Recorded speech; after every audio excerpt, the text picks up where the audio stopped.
ഇന്നലെ ജിൻഡോ ജാസ്മിനെ കാലേ വാരി തലക്കടിച്ചേനെ എന്നൊരു സ്റ്റേറ്റ്മെന്റ് പറഞ്ഞിരുന്നു. അതിലൊരു തീർപ്പ് ഉണ്ടാക്കാനായി ജാസ്മിൻ പവർ ടീമിനെ സമീപിച്ചു. പവർ ടീം അതിൻ്റെ ഒരു കമ്മിറ്റി കൂടി തീരുമാനമുണ്ടാക്കാമെന്ന് പറയുകയും ചെയ്തു.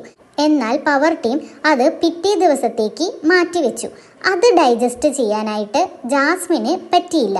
ജാസ്മിന് അന്ന് തന്നെ കമ്മിറ്റി കൂട്ടി ജിൻഡോയ്ക്ക് ശിക്ഷ വിധിക്കണമായിരുന്നു. എന്നാൽ ജാസ്മിൻ്റെ താളത്തിന് തുള്ളാൻ പവർ ടീം തയ്യാറായില്ല എന്നതാണ് സത്യം. എന്തൊക്കെ പറഞ്ഞാലും ഒരടിയിലാണ് അത് പിന്നെ കലാശിച്ചത്.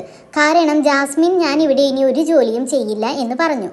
അത് കേട്ടപ്പോൾ ജിൻഡോയും സിബിനും ചെന്ന് എന്നാൽ നിന്റെ പണി മുഴുവൻ ഞാൻ എടുത്തോളാം, ഇന്ന് ഞാൻ ബാത്റൂം കഴുകിക്കോളാം, നീ ഇവിടെ ഉണ്ടും ഉറങ്ങിയും കിടന്നു, ഇത് ഞങ്ങളുടെ ഔദാര്യമാണ് എന്നൊരു സ്റ്റേറ്റ്മെന്റ് പറയുകയുണ്ടായി. അതിനു പിന്നാലെ വളരെ വലിയൊരു ബഹളമാണ് ബിഗ് ബോസ് ഹൗസിൽ അരങ്ങേറിയത്.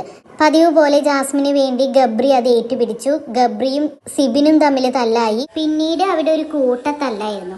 ആദ്യം സിബിനും ഗബ്രിയുമാണ് തല്ല് തുടങ്ങി വെച്ചത് എങ്കിൽ പിന്നീട് അഭിഷേക് ശ്രീകുമാറും മുടിയനും എല്ലാവരും ഗബ്രീനെ എടുത്തിട്ട് കുടയുന്നതാണ് കണ്ടത്.